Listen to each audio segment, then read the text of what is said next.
Breaking news tonight in Baltimore, where there's high tension. Despite a curfew, some people are still in the streets challenging heavily armed police.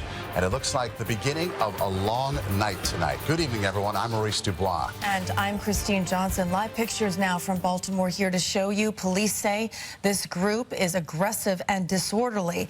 An emergency curfew went into place just 1 hour ago. And you can see, though, that some people are not cooperating. Weijia Jiang standing by with the latest on this breaking news. She is live in Baltimore for us tonight. Weijia?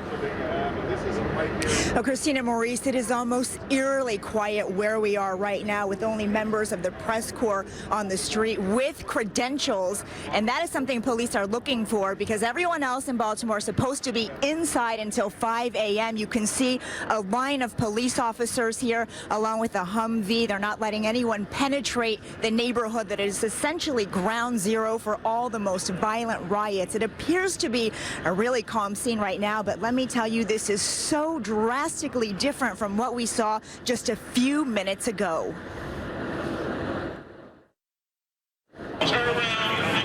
Minutes after a 10 p.m. curfew went into effect, police in riot gear dropped smoke canisters onto the Baltimore streets to disperse protesters who refused to leave.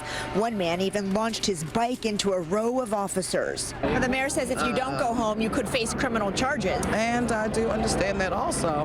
However, if we don't stand for something, we'll fall for anything. Police made at least one arrest. Disobedience despite urgent alerts rumbling over the city all evening.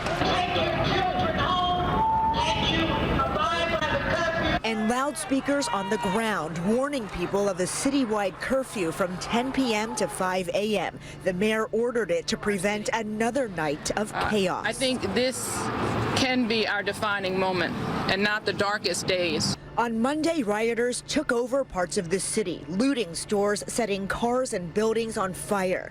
The violence began after the funeral for Freddie Gray, who suffered an unexplained spinal injury and died while in police custody. Baltimore's still alive! From morning Everybody say, Freddie Gray! to night, protests today were mostly peaceful. Parents even bringing young children to see the mess left over from the riots. It's really history, and at the end of the day, they need to see what people did to teach them this is not the way. One of the most famous Baltimore residents, former Ravens linebacker Ray Lewis, used social media to urge calm. Baltimore, get off the streets! Kids, go home! Stay home! You don't have no right to do what you're doing to this city. Too many hardworking people build this city.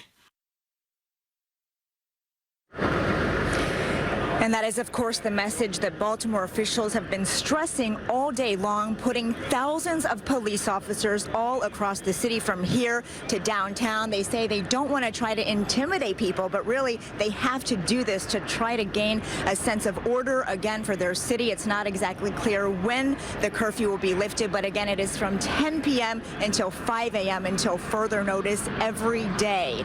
For now, we are live in Baltimore City. Weijia Jiang, CBS 2 News. Weijia, thank you.